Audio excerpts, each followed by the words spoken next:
સુરતમાં રાજ્યસભા સાંસદ Govindbhai ધોળકિયાની SRK diamond company પાસે 25 લાખની ખંડણી માંગવામાં આવી.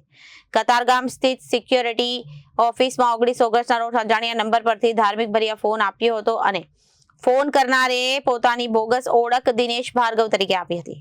કતારગામ સ્થિત સિક્યોરિટી ઓફિસમાં 19 ઓગસ્ટના રોજ અજાણ્યા નંબર પરથી ધમકીભર્યો ફોન આવ્યો હતો. ફોન કરનારે પોતાની બોગસ ઓળખ દિનેશ ભાર્ગવ તરીકે આપી હતી. કંપનીની નવી પેઢીની જાનની સલામતીના નામે 25 લાખની મોટી માંગણી કરાઈ હતી. ફોન પર ટાર્ગેટ લોક થઈ જશે તો પછી કોઈ અર્થ નહીં રહે તેવી ગંભીર ધમકી અપાઈ હતી. સિક્યોરિટી ઓફિસર રણજીતસિંહ જાડેજાની ફરિયાદ પરથી કતારગામ પોલીસે BNS હેઠળ કેસ નોંધ્યો અને PSI NS સાકરિયાએ મોબાઈલ નંબરના આધારે સઘન તપાસ હાથ ધરી.